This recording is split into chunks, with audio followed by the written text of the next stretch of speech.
Tamar means date palm, and the date palm tree can bear much fruit. It's very fertile. However, in oasis horticulture, it must be pollinated by direct human action. Tamar, however, is not your average woman. She makes a decision that most women would never dream of. She knows that Judah is never going to send his youngest son to her, nor is Judah ever going to release her from his family. She knows that if she has a son by Judah, she would be able to redeem her husband's name, give her son an inheritance, and be cared for as a member of Judah's clan. Tamar, who is powerless, dominated by men, voiceless and marginalized, now has in her possession what will give her power, a voice, and a place in Judah's family. This little sentence of him giving her those three things is huge. He has transferred his authority to Tamar. Without the actions of these women, we could not move to Advent and the birth of the baby Jesus.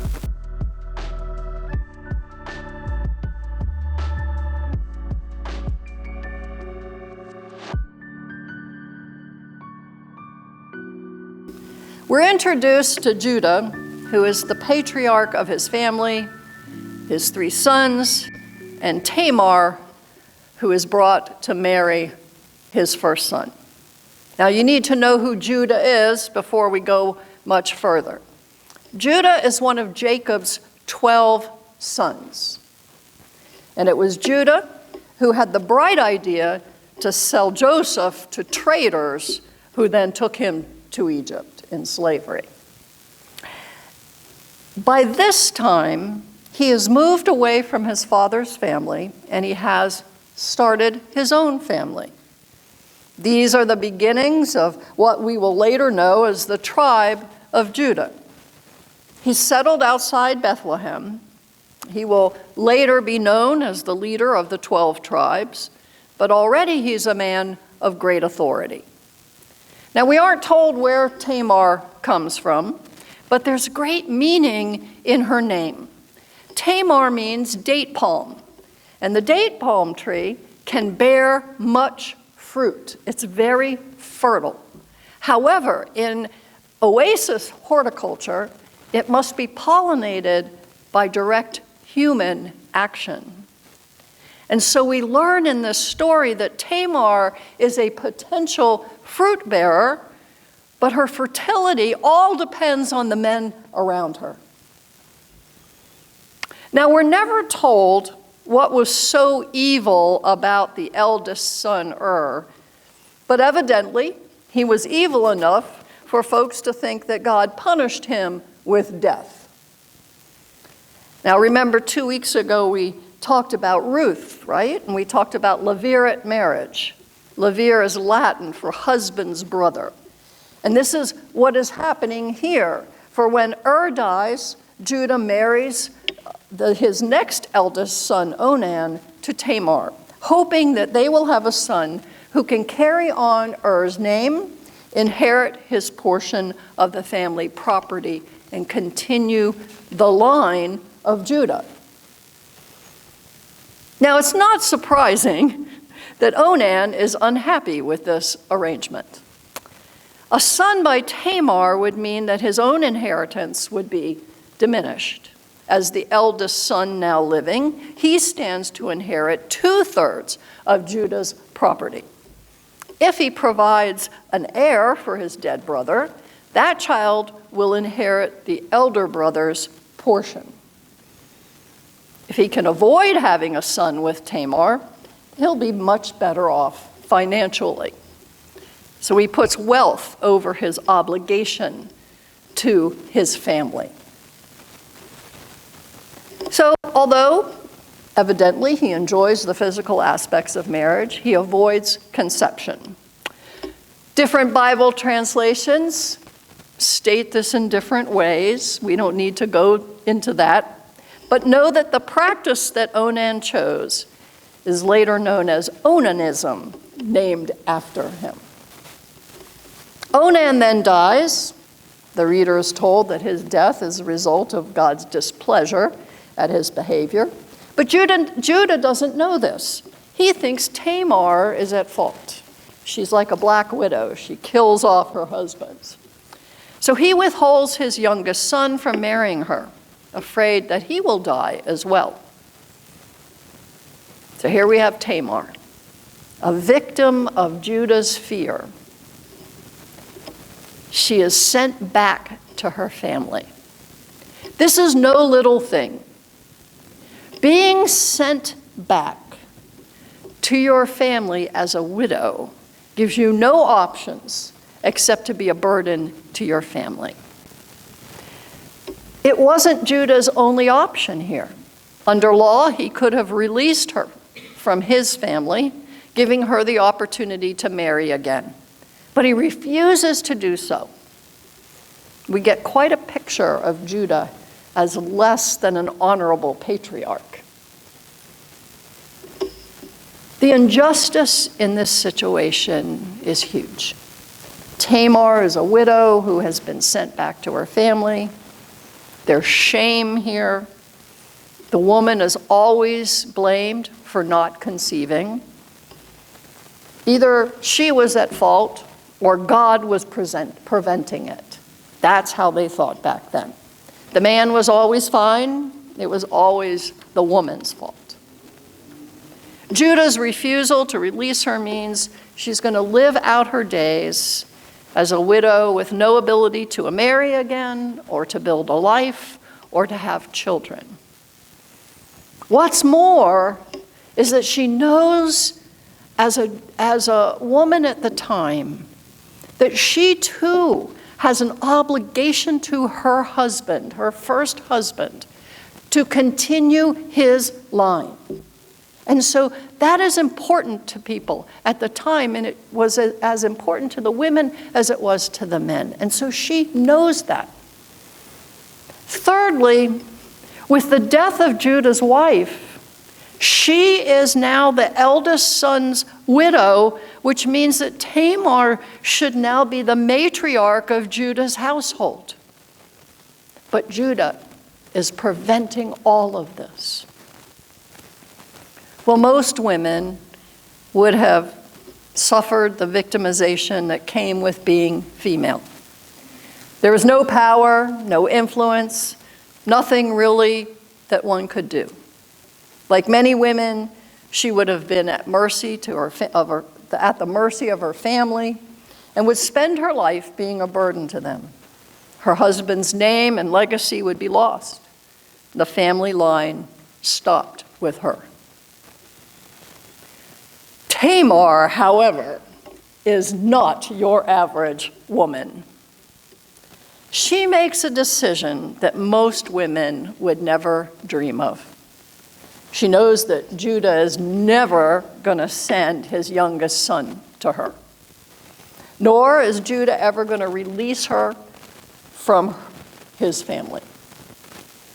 She knows that if she has a son by Judah, she would be able to redeem her husband's name, give her son an inheritance, and be cared for as a member of Judah's clan. And so, Tamar ceases to be a victim and takes her future into her own hands. She tricks the trickster. Now, it sounds far-fetched that Judah wouldn't recognize his own daughter-in-law on the side of the road, that just a simple veil would hide who she was. But remember, this is the book of Genesis, also known as the book of origins. And these are tribal stories that have a moral, and we're told to make a point. These are origin stories, to tell the tale of growth of the tribes of Israel, their relationship with God, and the genealogy of King David. So we're asked to believe that Judah was blinded by Tamar's beauty and her veil, and succumbed to the seduction of a prostitute on the side of the road. We are also asked to embrace the idea that he would give away his signet, that's a seal, his cord, and his staff. Leaving these things with Tamar meant that he would be without the symbols of his authority. And so again, this is one of those places in Scripture I always like to remind us that if we read too fast, we don't get the symbolism. I want you to pause here and say, what's the symbolism of Judah handing the symbols of his authority to Tamar? Tamar, who is powerless, dominated by men, voiceless and marginalized, now has in her possession what will give her power, a voice, and a place in Judah's family. This little sentence of him giving her those three things is huge. He has transferred his authority to Tamar.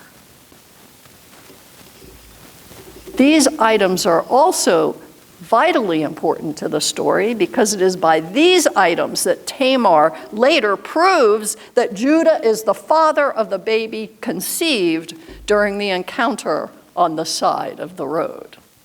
Without this proof, Tamar is subject to the death sentence, which Judah immediately demands. In the honor and shame culture of the time, Judah's family is shamed by Tamar's pregnancy out of wedlock. Punishing her will restore honor to his family. But once Tamar reveals that it is Judah who got her pregnant, she's praised for her righteousness. Why? Because she had more of a commitment to continue the line of Judah than Judah himself did. Even Judah recognizes that at the end. Throughout the story, we see that the state of Judah's clan was fragile. There is one young son left and no grandsons. At this point, Tamar is the only answer for ensuring the survival of the tribe of Judah. A woman who is wronged takes action and brings about justice, not only for herself, but for Judah's tribe. She pushes the boundaries of tribal law. In a culture where women take their identity from men who control their lives, it is quite unique that she took control over her own life. Surprisingly, Judah does the right thing. He seems to have also been redeemed here. So just like in the story of Ruth, we have an unexpected redemption as a result of a woman's actions. Judah is transformed. And if you continue to read in Genesis, you will find that his behavior changes. He will return to Egypt and encounter the brother that he betrayed, taking steps to reunite the family and heal the pain that he caused. Tamar's pregnancy results in the birth of twins. And so the story that began with the death of two sons ends with the birth of two sons. You might remember that Tamar is mentioned in the story of Ruth. At the wedding of Ruth and Boaz, the people bless Boaz and pray, "Your house be like the house of Perez, whom Tamar bore to Judah." Tamar was the sixth great-grandmother of Boaz, and she began this family line that would extend from Perez to Boaz and on to King David. Without Tamar, there would have been no Perez. There would have been no Boaz. Without Ruth, no Obed, and thus no King David. Tamar finds her power, her voice, and her place. She doesn't wait for circumstances to change. She doesn't wait for someone else to step in. She formulates a plan, carries it out, and sees the results of her action. There are similarities between this story and the story of David and Bathsheba. Remember, in that story, David saw, David sent for, David took. Remember all that language from that Sunday? Well, here we have that same language. Judah took Tamar for his son, gave her to another son, sent her away to her father's house, took her on the side of the road, gave her a son. 2 sons. In the 4 stories of the female ancestors of Jesus, we see similarities. Think back to the women we've learned about in this series: Rahab, Bathsheba, Ruth, and Tamar. All were women who took matters into their own hands. All were women who were victims, or could have been victimized, but by their actions. By their actions, they moved from the margins. And each of these women influenced the line of the house of David through their actions. This is one of the reasons that Matthew includes them in his genealogy of Jesus. The other is that he's preparing us for just as each of these children born in or near Bethlehem was the result of an unexpected marriage or pregnancy, so too will be the birth story of Jesus of Nazareth. Mary, too, could have been victimized when she turned up pregnant while still only engaged. Born to a virgin in the city of David, Jesus joins the family tree of David, but also the line of these women. Women who show us what it is to be strong and determined. Let us remember this in these stories as we head into Advent in December, that this miracle birth in Bethlehem has its beginnings with a prostitute in Jericho, a woman victimized in Jerusalem, a Moabite in Bethlehem, and a widow by the side of the road.